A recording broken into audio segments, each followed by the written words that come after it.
Are you telling me what I don't know? Yes. That's in Efeleba. Unu na no joy here. Afiabu eating.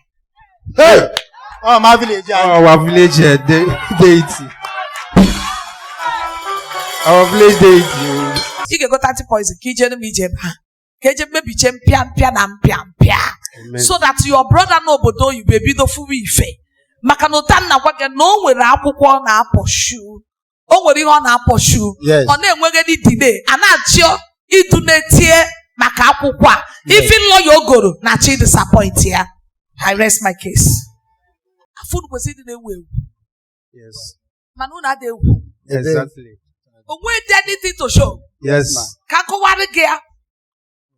Obu na anya abanye kita na ina bia bu unu. O nwere ba ga kwusi dika junction. Yes. Junction na dị ka obele ahịa. Yes, yes. You enter bike. Yeah. We move for ije. Ị ga-agbagide wee rutekwe na another junction. Yes. Yes. Side ebe unu ụka. Exactly. Exactly. Iwe shi side ebe unu ụka wee gbadatamasi na mgbada. Yes. Ọ bụ na ị gbadatamasi na mgbada unu ụka ahụ enwe school. Yes. Yeah, exactly. Mebu maka na gba ball. Yeah. N'iru unu ana. Unu ana na abụọ. Eji mee primary school. Or secondary school. Ọ dị ogologo taa. Okay, mgbe gbadabasa n'iru bụ unu. Ọ bụ na ị gbadaba n'iru bụ unu. Make it a gbada. Ị gafego ebe korota dị. Enter the untied road. Yeah. Go straight. Go straight. Yeah. You see a local junction. Yeah. Galotwa. Because of another community. Yeah. Okay. Yes. But before you reach another community, we're a great man like a semi-king. Yeah. Exactly. Pinaku bam, paint to be a white color.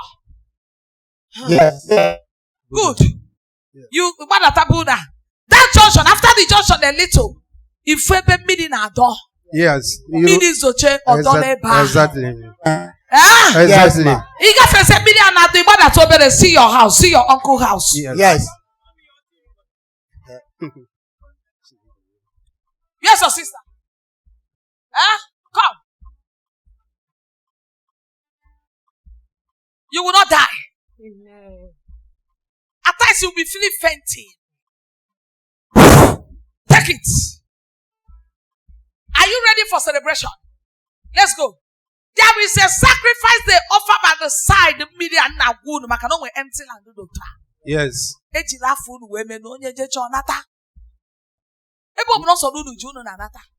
Fire.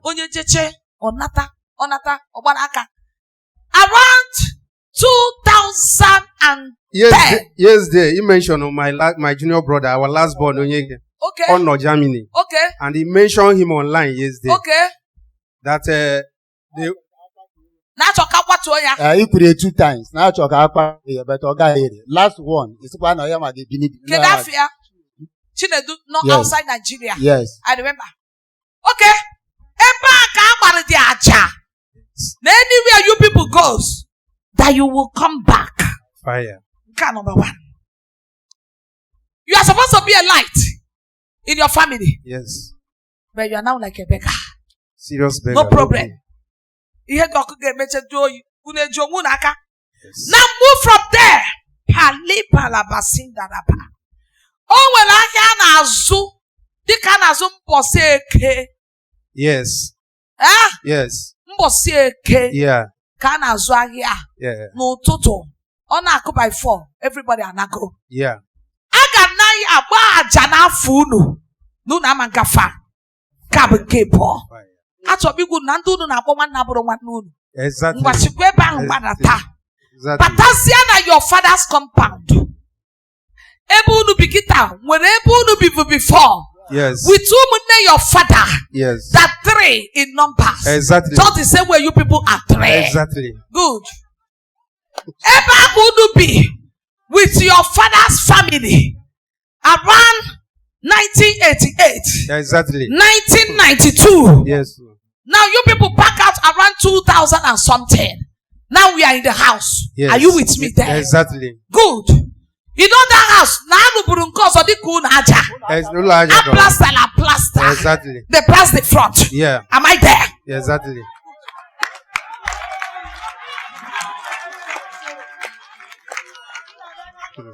Now, can you check check the front of the house. Yes. Are you at the front? Yes. There is a shrine.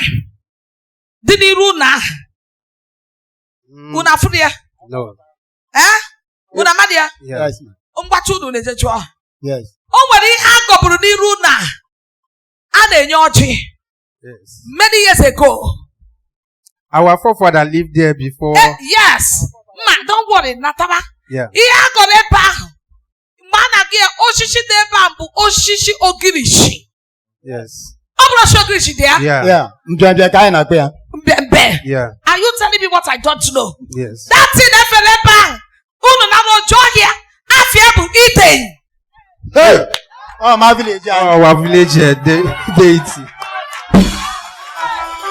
Our village deity.